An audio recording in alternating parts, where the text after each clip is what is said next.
You can't imagine, how you're going to handle something like that. It's just devastating. Claire Thevenot considers herself a fighter.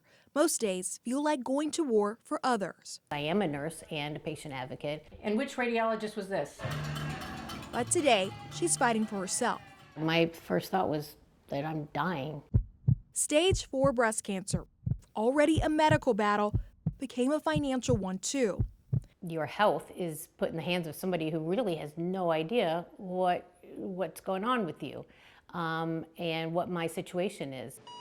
After a double mastectomy in 2018, the cancer came back 4 months ago. This time, spots spread to her spine. She says her doctors named stereotactic body radiation therapy, or SBRT, as her best chance for survival. The technique sends a precise beam with high-intense radiation doses to a small cancerous spot. We cannot approve this request. Twice, Aetna denied insurance coverage for the FDA-approved treatment requested by her own doctors. She believes the cost is the primary factor. And I asked my doctor about paying for this treatment out of pocket, and he just said it was tens of thousands of dollars. It wouldn't be something that most people could afford to pay.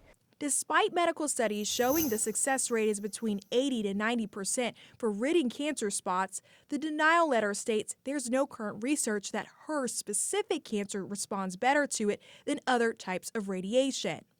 Adding, her plan does not cover services which are not medically necessary. The most shocking part of it, I think, is who gets to decide if it's medically necessary. Common sense would tell you the doctors get to decide, the healthcare professionals who have spent their whole career studying medicine, they get to decide. Georgia State Representative, personal injury attorney, and healthcare activist Matt Wilson says his clients, even constituents, too often get denied coverage by their employer-sponsored insurance. In Georgia, by the way, half of everyone who has insurance gets it from their employer, from their job. But insurance denial is far from just a local or state issue. CBS 46 Investigates found in the last 5 years, insurance denials have jumped by 23%. And just since the pandemic, 11%. Advocates blame insurers for systematically choosing profits over patients. Some ways the alleged pattern could change through new regulation or lawsuits like this one. In a class action lawsuit filed in Florida by cancer patients seeking similar targeted radiation like Claire's, they argue Aetna wrongfully denied coverage because of costs, it ignored competent medical advice, that it misinterpreted what's considered medical necessity.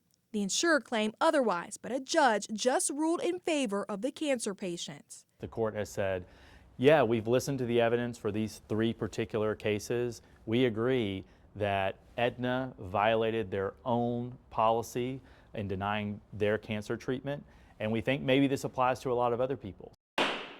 It's taken 2 years for the judgment and could take many more for payment, policy changes, or even legal appeals. Time people like Claire do not have when life itself feels locked in limbo. It's absolutely time sensitive. It is. They're literally making life and death decisions. After being denied twice, Claire tried once more with a 4-page letter. Aetna finally granted her coverage. She finished her targeted radiation several weeks ago. And for the class action lawsuit, Aetna released this statement to us. We respectfully disagree with the judge's decision and stand by our policies. When developing our clinical policy bulletins, which we are proud to make publicly available, our guiding principles are proven effectiveness and member safety based on rigorous scientific studies. We continuously evaluate new published and peer-reviewed studies and additional evidence as we develop and update our policies. In the studio, Sierra Cummings, CBS 46 News.